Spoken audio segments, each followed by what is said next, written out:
주님 불러주셔서 이 자리에 섰사오나 너무나도 연약합니다. 저를 숨겨주시고 성령 하나님만 나타나셔서 하시고 싶은 말씀 오늘 선포하게 도와주시옵소서. 대면 예배나 비대면 예배에서 이 시간을 함께 하시는 모든 분들 위해 주의 성령으로 충만케 하시고 하나 되게 하시고 이 세계 비전교회를 통해서 모든 사람이 하나님의 능력을 받아서 역사되는 놀라운 기회의 시간들이 될 수 있도록 주여 함께하여 주시옵소서. 주님 감사합니다. 기름 부어서 역사하시고 건강하게 하시고 주님이 부어주시는 그 힘을 통하여서 아버지 이 사회에서 이 어려운 코로나 상황 속에서 반드시 승리할 수 있도록 도와주시옵소서. 감사하며 예수님의 이름으로 기도하옵나이다. 아멘. 자, 우리 찬송 하나 부르고 시작하겠습니다. 447장.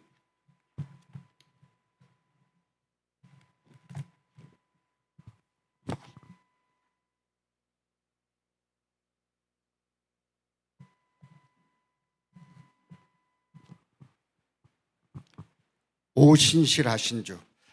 여러분 찬양하기 전에 한 가지 여쭤보고 싶습니다. 여러분은 여러분들이 생각하고 여러분들이 대하고 여러분들이 함께 하시기를 원하시는 하나님은 몇 등쯤 됩니까?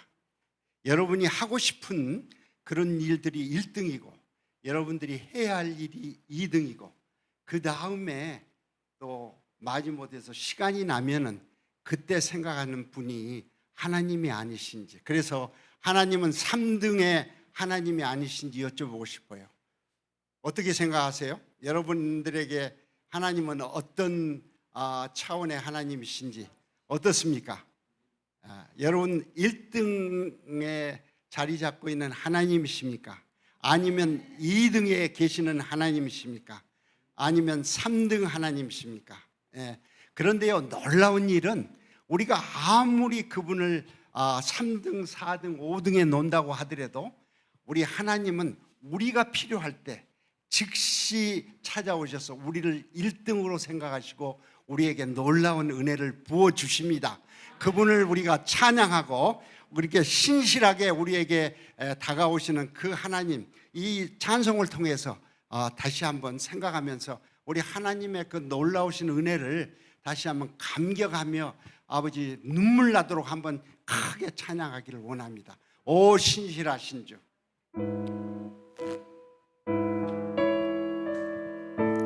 오 신실하신 주.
러시아에서 사역하면서 한국말로 사역해 본 적이 한 번도 없습니다. 그리고 너무나도 감사하게도 본 교회에 오면은 이렇게 한국말로 설교할 수 있도록 기회를 주셔서 얼마나 이렇게 가슴이 이렇게 부풀고 또 이렇게 시원하게 한국말로 할 수 있다는 게 너무나도 큰 축복인 것 같아요. 네, 이렇게 초청해 주신 우리 아브라함 오 목사님과 또 교회 지도자 또 교회 성도 여러분들께 다시 한번 진심으로 감사를 드립니다. 네, 저는 미국에서 46년을 살아오고 있습니다 지금. 근데 제가 오늘 지금 제 아내를 제가 잠깐 소개해 드릴게요. 제 아내는 루스 정상현 사모입니다. 네. 제가 예수님을 만나서 제 구주는 물론 예수 그리스도입니다. 그런데 두 번째 구주가 있어요. 그건 제 아내입니다. 왜냐하면 제가 교회를 막 미국에서 출석하면서 제 아내를 통해서 제가 구원을 받았거든요. 그래서 제가 집에서 꼼짝을 못합니다. 두 번째 구세주기 때문에. 그래서 너무나도 감사하고 이렇게 우리가 결혼해서 지난 40년 동안 이렇게 함께 할 수 있었던 것은 전적으로 하나님의 은혜지만 또 제 아내의 수고가 거기에 있었습니다. 참 오늘 우리 목사님께서 타이틀을 하나님의 은혜라고 해서 고린도전서 15장 9절 10절 말씀 이렇게 해주셨는데 이 말씀이 지난 14년 전에 하바롭스크에서 저하고 대단히 친근했던 한 목사님이 캔서로 거기서 돌아가시고 순교하시고 거기에 무덤에 묻히셨습니다. 그때 제가 묘지에다가 쓴 그 글이 바로 오늘 말씀 읽어주신 요한복음 15장 10절 말씀입니다. 그래서 굉장히 또 오늘 감회가 깊습니다. 저는 우리 목사님께서 특별히 저에 대해서 오늘 구석구석 처음부터 끝까지 다 오픈하고 쉐어링을 좀 해주시라 그래서 제가 어떻게 해서 제가 목사가 되었고 어떻게 해서 하나님의 참 사역을 그렇게 먼 곳에 가서 감당하게 됐는가 하는 것부터 제가 좀 소개를 하려고 합니다. 저는 어렸을 때 교회를 다녔습니다. 그런데 교회를 다니면서도 정말 즐거운 마음으로 다녔지만 불행하게도 제가 예수님을 만난 적이 없습니다. 그러다가 제가 미국에 가서 제가 예수님을 만나게 됐는데 그때의 예수님을 만난 다음에 일단 no turning back 저는 뒤를 돌아보지 않고 오늘에 이르기까지 계속해서 전진해 나왔는데 제가 저를 보더라도 하나님의 은혜라는 단어가 아니고서는 도저히 생각할 수 없는 그런 하나님의 인도하심이 있었다고 제가 고백하지 않을 수가 없습니다. 다 주위에서 많은 분들이 기도해 주시고 주위에서 많은 분들이 참 도와주시고 그렇게 해서 결국 오늘에 이르렀지만 생각해 보면 하나님의 은혜 빼고는 도저히 상상할 수 없는 그런 일들을 지금 감당해 오고 있습니다. 며칠 전에 지금 로스앤젤레스에 있는 제 친구에게서 전화가 왔어요. 전화 와가지고 제임스 목사님 제 친구인데 지금 현역에서 사역하고 있는 사람은 당신밖에 없다고, 당신만큼 행복한 분이 없다 이렇게 이야기를 하시더라고요. 사실 그렇습니다. 제가 지금 나이가 지금 49이니까 그러니까 얼마나 제가 행복하겠습니까? 그래서 49. 제가 지금 금년에 46년생이니까 제가 나이가 75세입니다. 그런데도 불구하고 하나님께서 건강 주시고 사역 주시고 그래서 지금 사역을 잘 감당하고 있습니다. 제가 사역자가 되려고 한 그런 동기는 어떻게 됐냐면 한 번은 제가 교회에서 굉장히 감동을 많이 받았습니다. 이제 그 강사 목사님들이 오셔가지고 그런데 저희 담임 목사님께서 저에게 그때 제가 안수 집사로 있었습니다. 근데 집사님도 하실 수가 있습니다. 왜 그러느냐 하면 집사님의 마음속에 목자의 심정이 있으니까 언제든지 마음만 먹으면 목회를 시작할 수 있습니다. 그때 제가 동기부여를 받고 그래야 되겠다 그렇게 생각을 했습니다. 1981년도에 제가 예수님을 저의 구주로 영접을 했습니다. 그러니까 지금부터서 몇 년쯤 됐습니까? 약 한 40년쯤 됐죠. 근데 제가 예수님을 영접한 바로 그 다음날 얼마나 감격이 있는데 뭐라고 복음을 전할 수 있는 그런 방법을 제가 전혀 몰랐습니다. 예수를 나의 구주로 믿어서 뜨거운데 내가 어떻게 소개하는 방법을 제가 몰랐어요. 그래도 제가 할 수 있는 방법을 제가 그때 배웠습니다. 뭐냐? 큰 마켓 앞에 가가지고 한번 와보라. 제가 다른 예수님에 대해서 구체적으로 소개는 못하지만 그 사람들에게 와보라고는 할 수가 있었습니다. 그래서 그 많은 사람들 앞에 가서 예수 믿으면 천국 가고 예수 믿지 아니하면 지옥에 간다. 그러나 예수를 잘 믿도록 하기 위해서는 여러분들이 제가 믿고 있는 이 교회에 한번 와보라. 그렇게 많이 외쳤습니다. 그래서 굉장히 많은 사람들에게 또 감동을 주었고 많은 사람들이 또 교회에 오게 됐고 그 이후로 제가 많은 훈련을 받았습니다. 어떤 훈련을 받았냐면은 여러분들 복음 전도 훈련 많이 받으셨습니까? 저는 아마 제가 복음 전도 훈련 안 받은 게 없습니다. 예를 들어서 사형리 훈련 아시죠? 예, 여러분들 페이스 훈련 아십니까? 페이스 FAITH 훈련이 있습니다. 그 다음에 브리지 전도 훈련 아시죠? 그 다음에 여러분들 CWT 아십니까? Continuing Witness Training 코스라고 이것은 전도 폭발하고 거의 같습니다. 근데 전도 폭발은 주로 장로교회에서 하는 내용이고 CWT는 침례교회 같은 데서 주로 이렇게 합니다.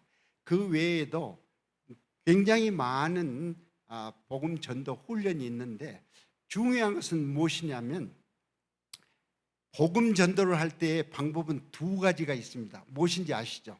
하나는 이 방법을 통해서 구체적으로 예수 그리스도가 누군가를 이렇게 전하는 그런 방법이 있는가 하면 여러분들의 삶을 통해서 나 저분 같으면은 나도 예수님 한번 믿고 싶다 이렇게 알려주는 그 삶의 본을 통해서 알리는 그런 사역의 방법이 있습니다. 근데 사실상 시간이 많이 걸리죠. 그렇잖아요. 복음 전도의 방법을 통해서 이렇게 사역을 예수 그리스도를 안내하는 방법은 내가 이야기를 하니까 즉시 다 알 수가 있겠죠. 그러나 삶을 통해서 다른 사람들에게 알린다는 것은 굉장한 시간을 필요로 합니다. 그래서 대부분 사역하는 복음 전도하는 사람들이 그 전도하는 방법을 많이 배워서 그렇게 하곤 하죠. 그런데 많은 사람들이 그것을 훈련을 받지 못해 가지고 마음속으로는 정말 열정이 있는데 표현하는 방법을 몰라 가지고 어려움을 당하는 사람들이 굉장히 많습니다. 그래서 가능하면 교회에서 훈련을 잘 받고 그래서 복음을 잘 나눌 수 있는 그러한 좀 기회를 얻는 것이 굉장히 중요합니다.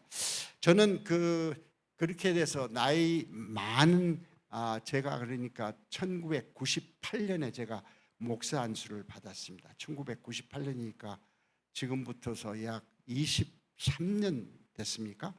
그 정도밖에 되지를 않았습니다. 바로 개척교회를 하고 그러다가 제가 또 선교 나가고 그렇게 됐습니다. 근데 너무나도 감사한 것은 사람들만 보면은 하나님께서 열정을 줘요. 복음을 전도하지 않고는 견딜 수 없는 그런 마음을 하나님께서 주셨습니다. 그게 목자의 심정이고 이것 가지고 제가 무기를 삼아서 복음을 전하는데 참 하나님께 감사하고 또 감사한 것은 뭐냐면 제가 지금은 어떤 사람에게도 복음을 전하면 거의 100% 예수님을 영접을 시킬 수 있는 자신이 있습니다. 그건 제가 똑똑해서가 아니라 성령 하나님께서 그분의 연약한 부분, 그분이 필요한 부분을 저에게 알려주세요.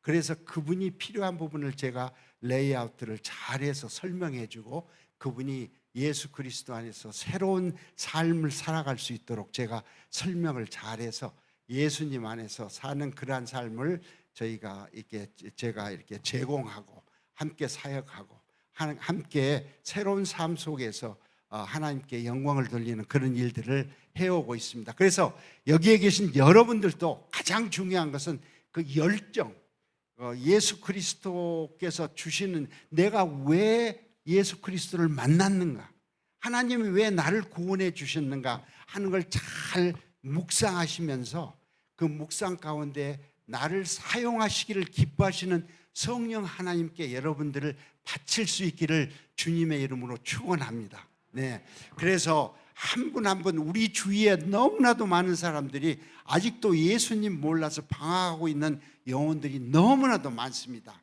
그래서 그분들을 좀 구원하시고, 그래서 그 구원 받으신 그 주위에 있는 분들과 함께 교회에 나와서 참 사역에 동참하시고 선교 사역에 이바지하는 그러한 사역들을 통해서 교회가 성장하고, 교회는 사실 숫자가 문제가 되는 것은 절대로 아닙니다. 중요한 것은 몇 사람의 귀한 영혼, 일꾼들이 가장 필요한 것이죠. 제자가 필요한 것이지 교회에 참석하는 숫자가 많은 건 중요하지 않습니다. 교회에 왜 많은 사람들이 필요하는가, 왜 큰 교회를 짓는가는 그것을 통해서 하나님의 일을 하고 싶어서 하는 것이지, 그것 때문에 많은 사람들을 오게 하는 그것은 절대로 아니다는 사실을 우리가 기억하면서, 그래도 하나님이 기뻐하시는 것이 무엇이겠어요? 죽어가는 한 영혼, 하나님께서 뭐라고 말씀하셨습니까? 99마리의 양을 두고 한 마리의 잃어버린 양을 향하여서 달려가시는 그 예수님의 모습을 우리가 닮아가야 되지 않겠습니까? 그래서 우리가 복음을 전하는 것이죠. 지금 오늘 제가 예배를 이렇게 참석하면서 다시 한번 생각해 보니까 본 교회가 드리는 예배가 저희 교회하고 거의 비슷한 것 같아요. 저희 교회 예배는 지금 미국 러시아 로컬 처치에서 지금 하바롭스크의 인구가 약 60만인데 로컬 베프티스트 처치가 7개가 있습니다. 그 중에서 가장 중심가에 있는 센트럴 베프티스트 처치, 우리말로 중앙 침례 교회가 약 한 300에서 400명 들어가는 큰 건물을 가지고 있습니다. 그런데 거기에 교회가 10시부터서 12시까지 예배를 드려요. 그리고 나서 저희가 2시부터 4시까지 예배를 드립니다. 그런데 거기에 목사님이 너무나도 신령하셔서 이 교회가 왜 내 교회냐, 이것은 하나님의 교회다 그러면서 우리에게 조그만 비용도 요구를 하지 않고 우리로 하여금 사용할 수 있도록 그렇게 자리를 내주셨어요. 그래서 너무나도 감사하게 예배를 드리는데, 저희들도 한 20명 많을 때 모여가지고 예배를 드리는데 많은 찬송을 합니다. 처음에 찬송을 하고, 근데 본교회하고 조금 다른 게 하나 있는 건 뭐냐면, 찬송이 끝나고 나면 저희들은 큐티 나눔이 있습니다. 여기서는 뭐라고 부르는지 잘 모르는데 묵상의 시간이 있어요. 그래서 묵상의 시간을 가지고 그룹으로 나눠 가지고 그것을 쉐어링을 합니다.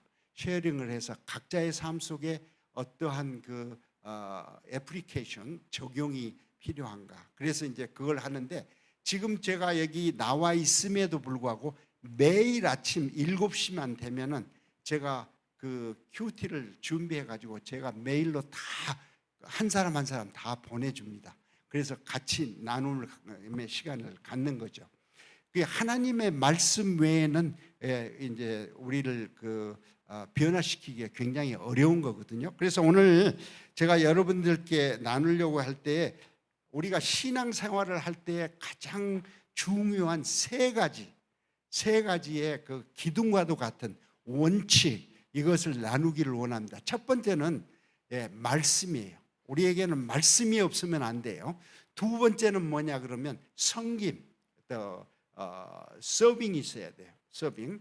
그 다음에 세 번째는 복음 전도. 오늘 이 말씀, 이 세 가지를 가지고 잠깐 여러분들에게 나누면서 여러분들에게 이 성령 하나님께서 원하시면 여러분들에게 도전도 드리고 또 이 말씀을 통해서 새로운 삶을 추구해 나가면서 정말 내가 이전에는 이런 말씀을 제가 잘 몰랐는데 앞으로는 이 말씀을 가지고 새롭게 교회에 헌신도 하고 또 하나님 앞에 영광을 좀 돌려보겠다 하는 그러한 시간이 되시기를 주님의 이름으로 축원합니다.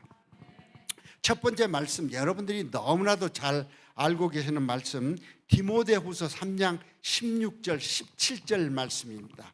여러분 성경 가지고 있으시면 좀 오픈해 보시면 되겠고, 제가 읽어 올리겠습니다. 모든 성경은 하나님의 감동으로 된 것으로 교훈과 책망과 바르게 함과 의로 교육하기에 유익하니 이는 하나님의 사람으로 온전하게 하며 모든 선한 일을 행할 능력을 갖추게 하려 함이라. 여러분 이 세상에서 가장 어려운 일이 뭐라고 생각하십니까? 이 세상에서 우리가 살아가면서 가장 어려운 일, 그것은 제 경험에 의하면 고질적인 죄인을 변화시키는 것만큼 어려운 일 없습니다. 고질적인 죄인이 누굽니까? 저와 여러분입니다. 그런데 감사하게도 여러분들은 지금 구원받은 성도로서 이 자리에 앉아 있는 거 아니겠습니까? 여러분들은 고질적인 죄인에서 이제 변화가 됐겠죠. 그런데 이 세상 밖에 나가가지고 여러분들이 복음을 전하려고 할 때에는 믿지 않는 자, 예수님에 대해서 전혀 민감하지도 않고 필요를 느끼지 않는 사람들에게 복음을 전하려고 하면은 얼마나 힘든지 모릅니다. 왜냐? 그분들은 아직도 자기의 힘만을 믿고 사는 사람들이기 때문에 그렇습니다. 그분들이 변화되기 위해서는 네 가지가 굉장히 필요한 거예요. 네 가지가 매우 필요한데 여기에 나와 있는 것대로 교훈과 책망과 바르게 함과 의로 교육하기에 유익한 이 하나님의 말씀이 아니고는 도저히 변화가 되지 않는다는 말씀이에요.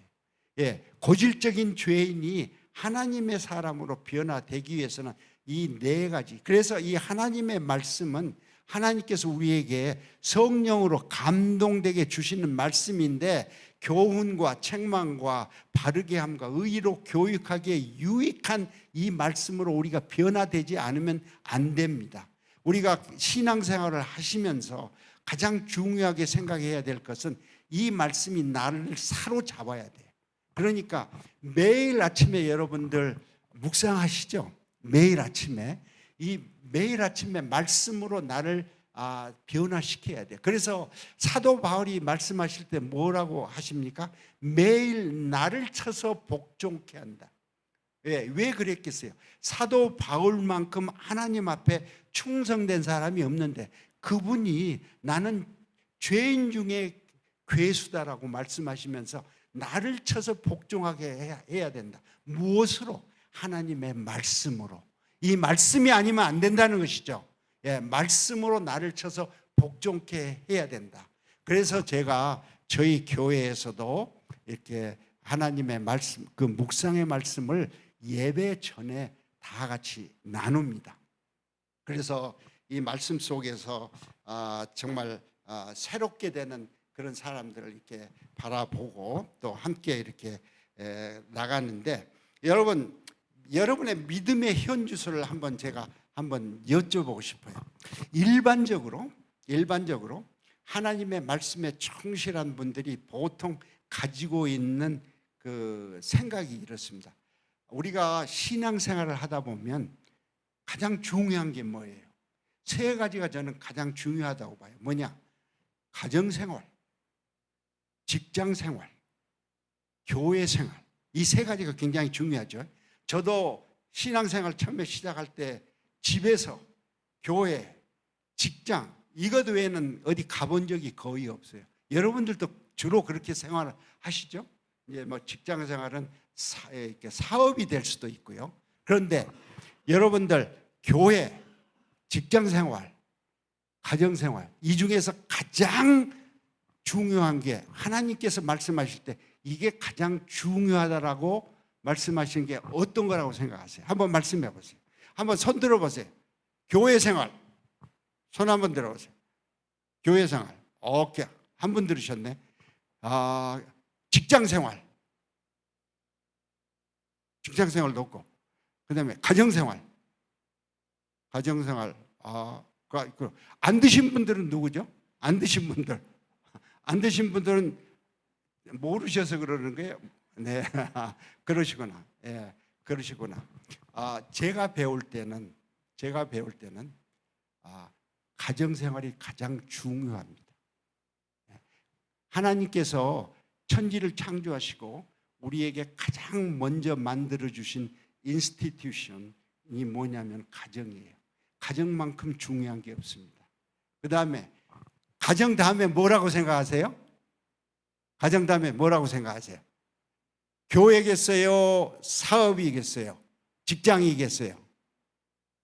여러분, 그것도 좀 어렵죠? 예, 직장이에요, 직장. 여러분들의 삶을 영위할 수 있게 해주시는 직장이에요. 그 다음이 교회입니다.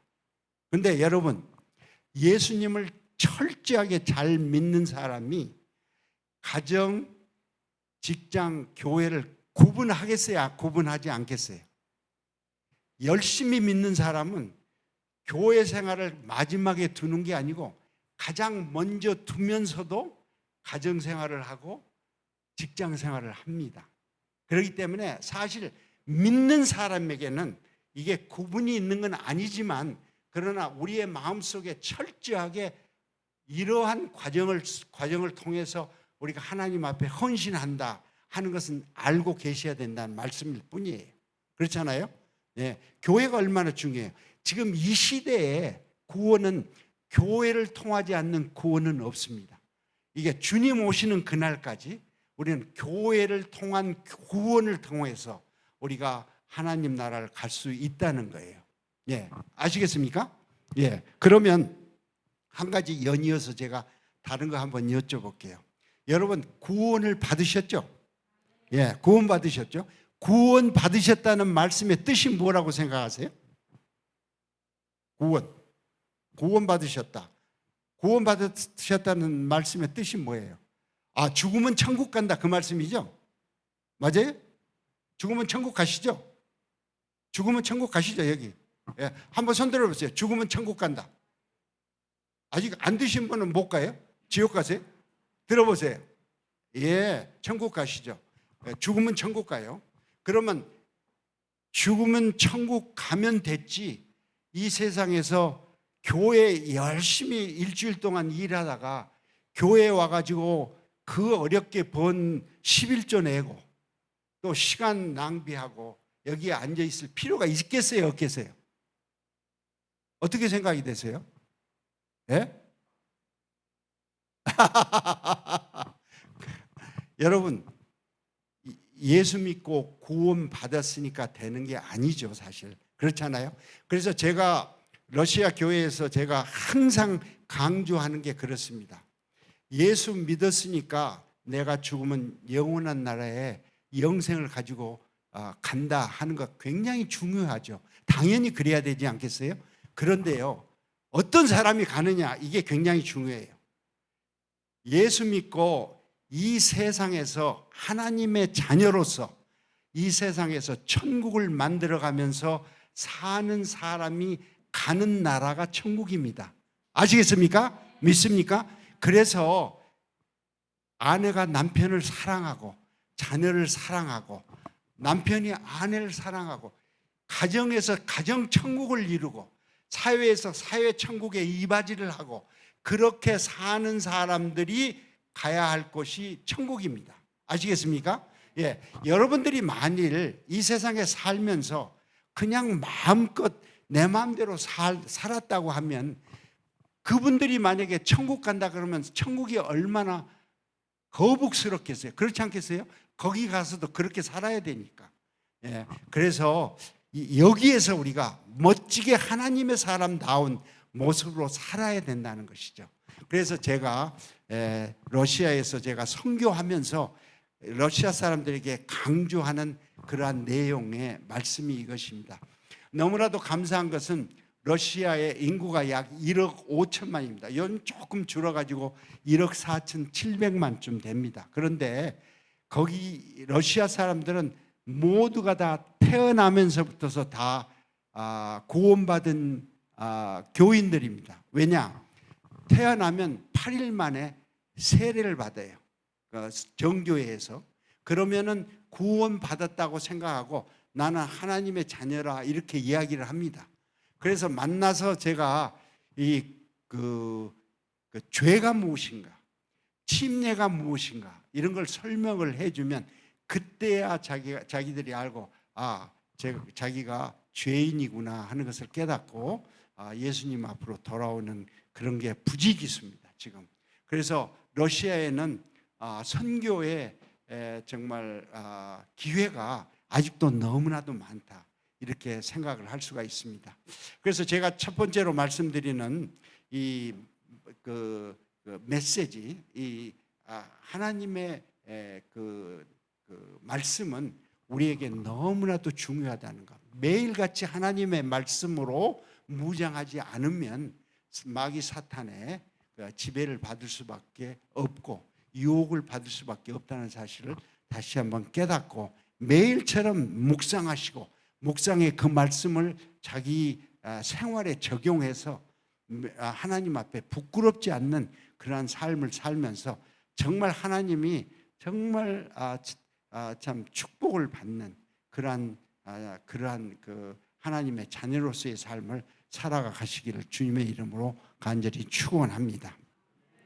두 번째로 제가 말씀드리고 싶은 것은 섬김의 삶.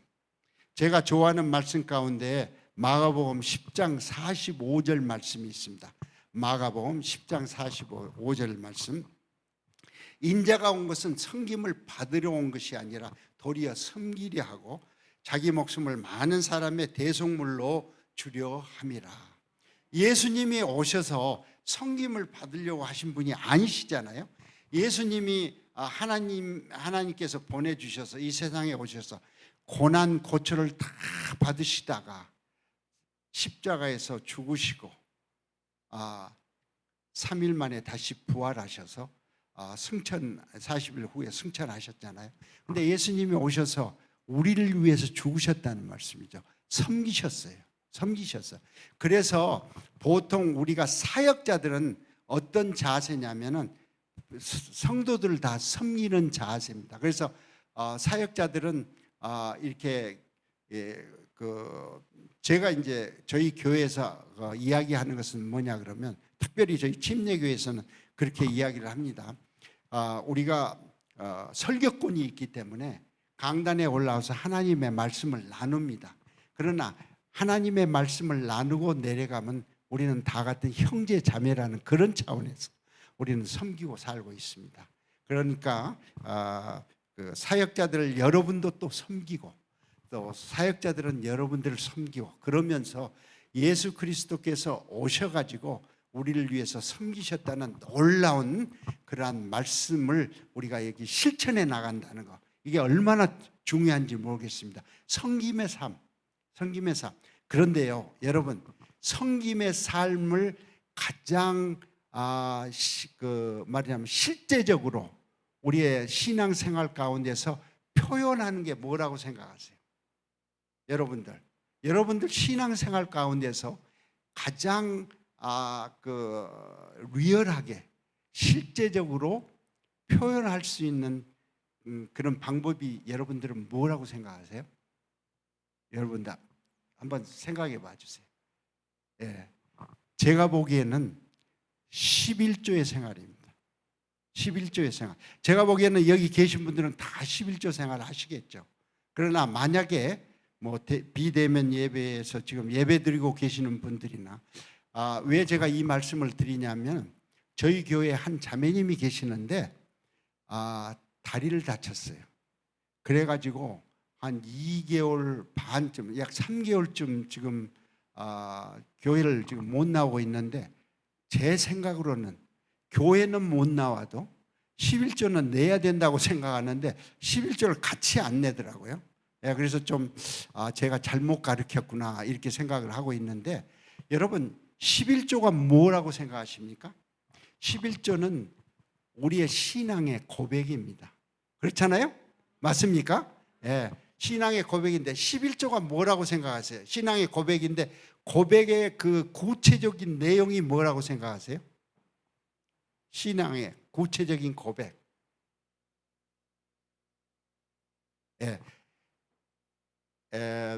아주 쉽게 이야기하면 신앙의 고백이라는 게 모든 것, 내가 가지고 있는 것은 다 하나님의 것이라는 거죠.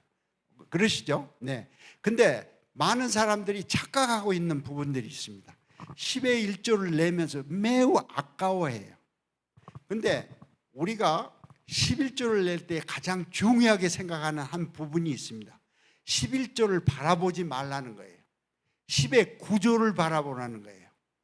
하나를 드리는데 하나님은 얼마나 풍성하신 은혜의 하나님이신지 우리에게 10의 9를 사용하도록 했단 말이에요. 아시겠습니까?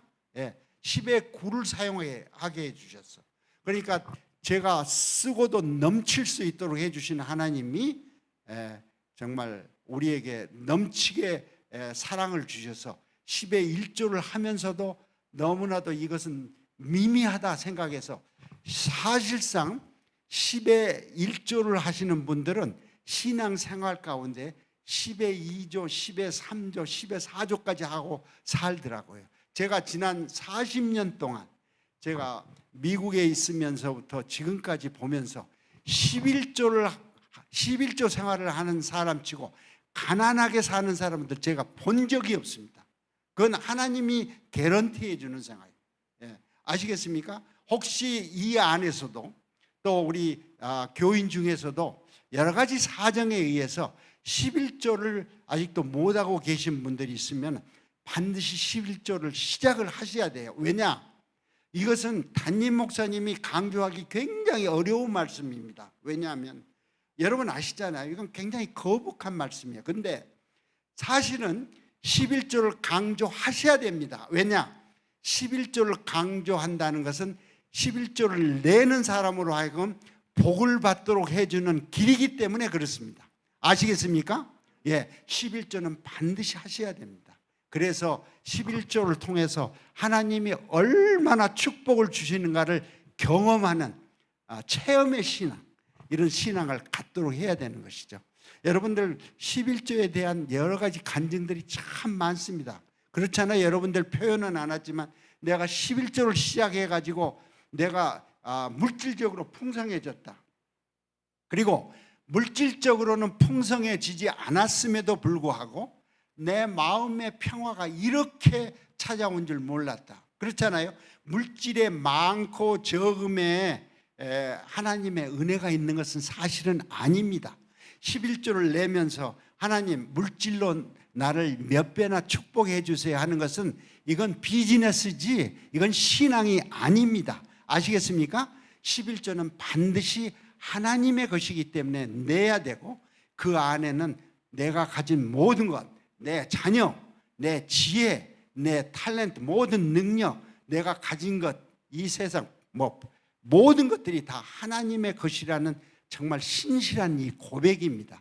그렇기 때문에 여러분들 11조의 생활을 제가 오늘 이 자리에서 강조하면서 복받는 사람의 삶을 살아갈 수 있도록 제가 여러분들에게 다시 한번 강조합니다. 여러분 11조를 통해서 하나님의 능력이 나타나게 도와주시고 11조를 통해서 여러분들 정말 행복하게 살아가시기를 간절히 축원할 뿐만 아니라 언제나 마음의 평화를 가지고 즐겁고 행복하게 살아가시기를 주님의 이름으로 간절히 축원합니다. 아시겠습니까? 네. 오케이. 마지막으로 복음 전도에 대해서 여러분들 제가 말씀을 드리며 말씀을 나누려고 이제 마치려고 합니다. 이 이반젤리즘 지상 명령에 대해서는 여기에 지금 나와 있는 말씀 아시죠? 그러므로 너희는 가서 모든 족속으로 제자를 삼아 아들과 아버지와 아들과 성령의 이름으로 침례를 주고 내가 가르쳐 분부한 것은 모든 것을 가르쳐 지키게 하라, 이렇게 말씀을 지금 하고 계시지 않습니까? 여러분, 이게 지상 명령입니다. 그리고 또 한 가지 가장 중요한 명령이 있죠. 뭐라고 생각하십니까? 지상 명령과 또 하나의 아주 유명한 명령이 있죠. 계명, 새 계명. 요한복음 13장 34절에 나온 말씀, 서로 사랑하라. 이것보다 더 큰 사랑이 없다고 말씀하셨잖아요. 그래서 그런 의미에서 보면 이 지상 명령과 이 새 계명은 구약의 모든 것들을 다 포함시키는 거예요. 이 짧은 계명 속에서. 그러기 때문에 여러분들 잘 아시잖아요. 이런 명령을 받으면서 뭘 생각을 하세요? 저는 항상 이런 그 성경 구절을 읽을 때마다 저희 부모님의 그 말씀을 생각해요. 여러분들 부모님이 돌아가시면서 이렇게 말씀해 주시는 그 유언을 여러분들이 들을 때 여러분들 어떻게 생각해요? 이걸 실행해도 좋고 말씀을 순종 안 하고 그냥 잊어버려도 좋고 그런 건 아니지 않습니까? 부모님이 남긴 유언은 꼭 실천을 하도록 하는 게 우리 자녀들의 그 도리가 아니겠어요? 그렇죠? 그런데 이게 지상 명령이 바로 예수님이 떠나가시면서 우리에게 주신 것이거든요. 이것을 우리가 잘 지켜서 하나님 앞에 영광을 돌려야 되는 거 아니겠습니까? 서로 사랑하라. 하나님을 사랑하고 옆으로 수평으로는 서로 사랑해서 하나님 앞에 영광을 돌릴 수 있는 그런 삶을 살아라. 그것이 우리 마지막 때에 하나님께서 주시는 그러한 복음 전도의 그러한 사명입니다. 여러분들, 우리가 이러한 일들을 완수시키면서 예수님 오시는 그날을 기다려야 되지 않겠습니까? 그렇잖아요. 그래서 여러분들 어떻게 했으면 제일 좋겠습니까? 저는 우리 교회에서 사명을 줍니다. 지금 현재는요, 매 3개월마다 그 전도 주일을 만든다. 3개월의 마지막 주일을 초청의 날로 해가지고 최소한 한 사람씩을 초청하라고 그렇게 이야기를 합니다. 그래서 초청해가지고 복음 전도도 하고 또 많은 사람들을 구원하는 그런 일들을 하도록 그렇게 되어 있는데, 여러분들은 어떻게 생각해요? 여러분 주위에 굉장히 많은 사람들이 아직도 주님 몰라 방황하는 사람들이 많이 있지 않습니까? 어때요? 여러분들 주위에 지금 딱 한번 생각해 보세요. 내 주위에 이런 사람은 내가 꼭 구원해야 되는데 생각하는 그런 사람들 한번 생각나는 사람이 있어요? 몇 사람 있어요? 한 사람 생각난다는 사람 한번 손 들어 봐 주세요. 한 사람 생각난다는 사람. 두 사람.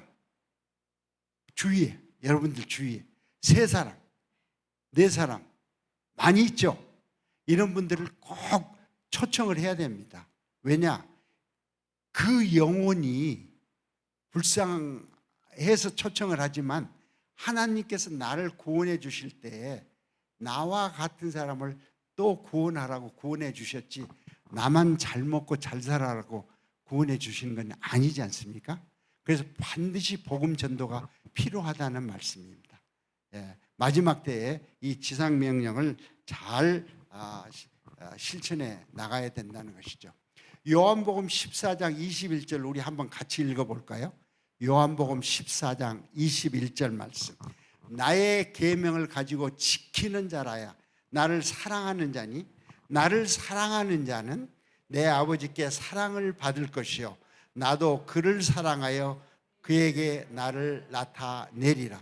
여러분, 우리가 살면서 여러분 하나님 사랑하십니까? 라고 물어볼 때 뭐라고 대답해요? 네, 사랑합니다.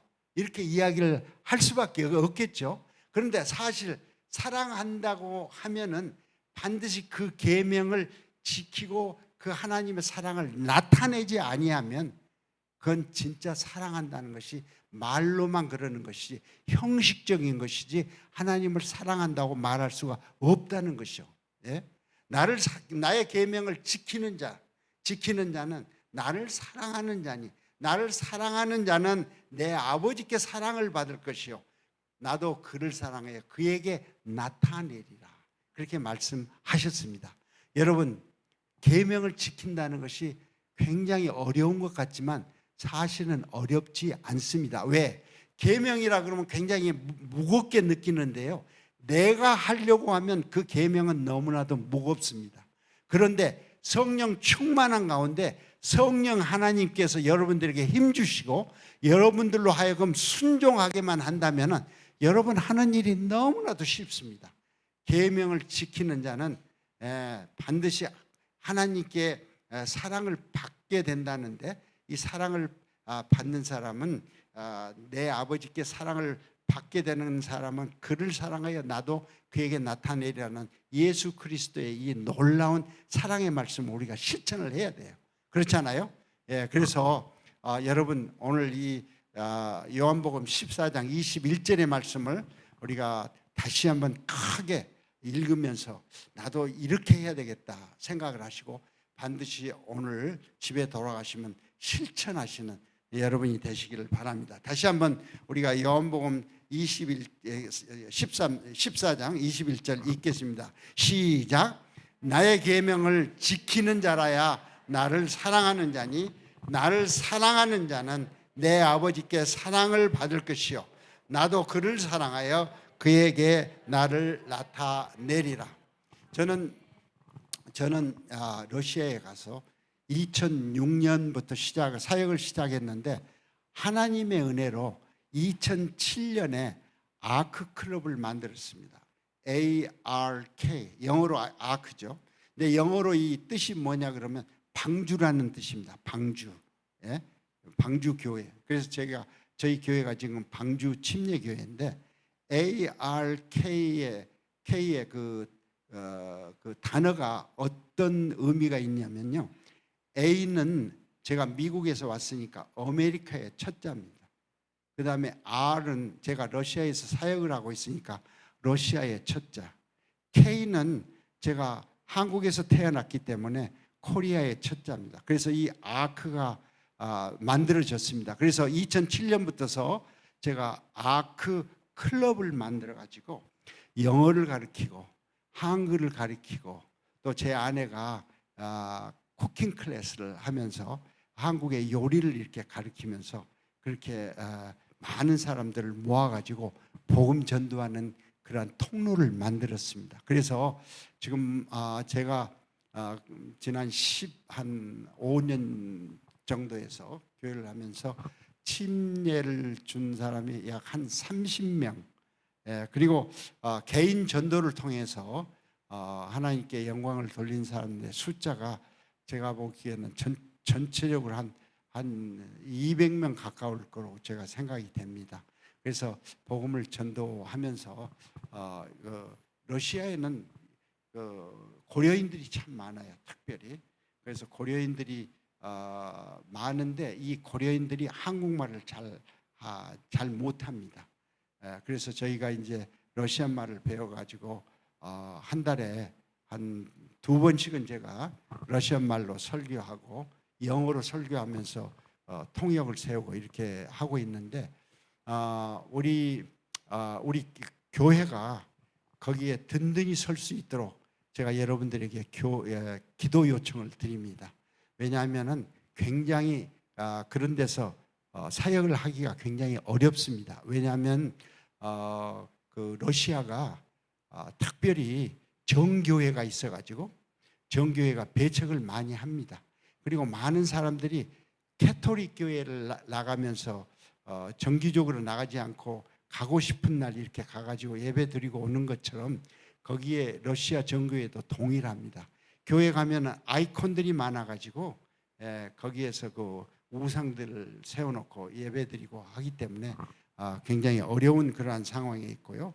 그래서 저희 교회가 거기에서 든든히 서서 복음 전도를 잘하고 그 다음에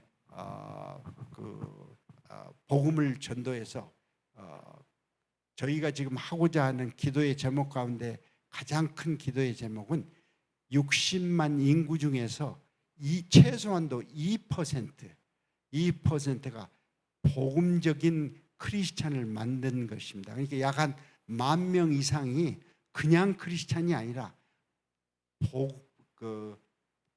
복음으로 이렇게 변화된 제자 훈련 받은 그런 사람으로서 전도가 되어서 이제 가까운 날 전 하바롭스크를 복음화 시켜야 되겠다는 그런 생각을 가지고 있기 때문에 여러분들이 저희를 위해서 기도해 주실 때 특별히 이 하바롭스크에 있는 그 방주 침례교회가 그 사역을 잘 감당해 나가도록 여러분께서 기도해 주시기를 간절히 바랍니다. 여러분, 말씀으로 변화되지 않으면 절대로 변화가 될 수가 없습니다. 말씀으로 훈련받아서 여러분들을 삶에 적용하고 매일같이 이 말씀으로 여러분들을 영혼을 씻고 깨끗한 영혼으로 하나님과 참 교제하는 그러한 삶을 살아가시기를 간절히 주님의 이름으로 축원합니다. 여러분, 11조 생활을 통해서 하나님의 축복을 넘치게 받으시기를 축복합니다. 이것 외에는 다른 축복이 없어요. 반드시 11조 생활을 하시기 바랍니다. 여러분, 마지막 때에 우리가 해야 될 일은 복음 전도하는 일입니다. 전도하지 아니하고 안이하게 산다는 거. 제가 여러분들을 굉장히 존경합니다. 왜냐? 여러분들이 잘 섬기기 때문에. 지금 작년에는 코로나 때문에 목사님이 필리핀 가실 수 있는 기회가 이제 없어졌잖아요. 그런데 제가 한 6년 전에 목사님을 쫓아서 필리핀에 2주 동안 다녀왔습니다. 근데 제가 거기에 가보니까 우리 목사님이 그동안에 얼마나 많이 수고해 놓았는지, 거기에 가니까 목사님이 말씀만 선포하면은 여기저기에서 아주 그 열매가 떨어지는데 말로 다 할 수 없는 열매들이 있어요. 그래서 제가 거기에 너무나도 감동을 받고, 나도 어떻게 하면은 이제 러시아 사역을 좀 중단하고 우리 목사님 따라서 좀 다니면서 저도 수학하는데 좀 이바지를 좀 해볼까, 그런 생각들을 참 많이 했는데, 제가 오늘 여러분들에게 말씀드리고 싶고 감사하게 생각하는 것은 여러분들이 여기에서 목사님을 보내주시니까 그렇게 갈 수가 있는 거죠. 제가 만약에 초신자로 교회에 와가지고 제가 섬긴다 그러면 이런 생각도 들을 수 있을 것 같아요. 아니, 나도 지금 목사님으로부터 좀 먹이를, 말씀의 양식을 좀 받고 싶은데 왜 우리 목사님은 교회를 비고 자꾸 선교라고 어디를 가시는가, 좀 그렇게 안타까운 마음도 있을 수 있겠어요. 그러나 이건 굉장히 중요한 선교에 동참하는 일입니다. 여러분들이 교회에 와서 여러분들의 목사님을 선교지에 보내주신다는 것은 우리 대리 선교를 하는 거예요. 얼마나 축복의 그 자리에 여러분들이 있는지 몰라요.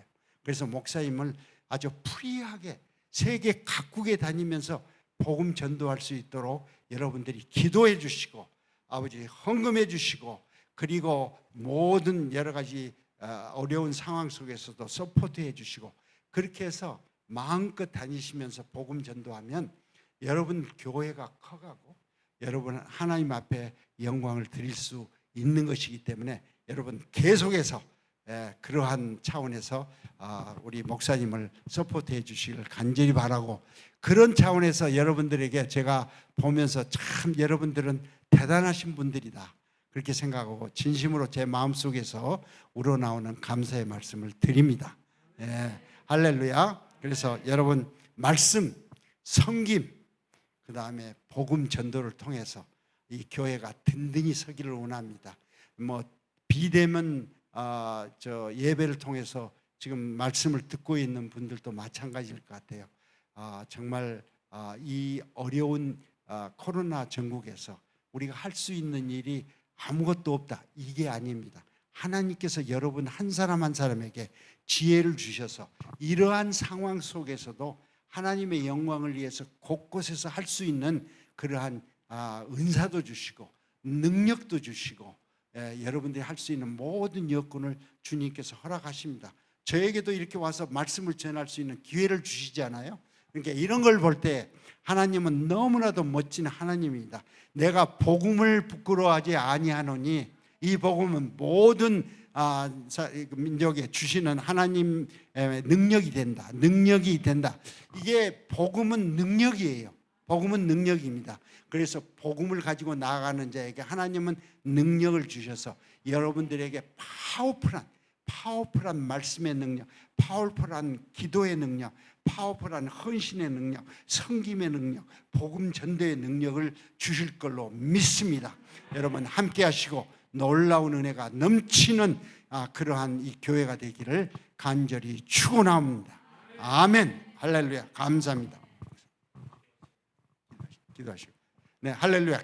기도합니다. 할렐루야. 주님 감사합니다. 하나님께서 주신 사명, 말씀의 사명, 섬김의 사명, 복음 전도의 사명을 선포하여 주셨사오니 이것을 가지고 날마다 승리하는 우리 모두가 되게 주여 축복하여 주시옵소서.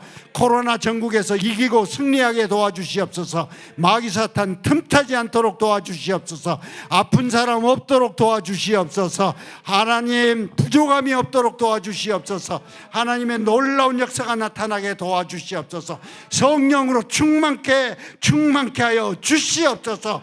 주여 감사합니다. 주님만이 하실 수 있습니다. 우리는 연약합니다. 그러나 주님께서 힘주시면 못할 것이 없다는 사실을 다시 한번 고백하면서 이 시간 우리 주님 앞에 감사하며 영광을 돌리기를 원합니다. 주여 함께하여 주시고 영광받아 주시옵소서.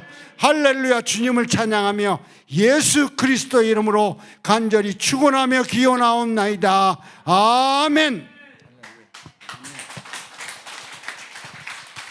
네, 선교사님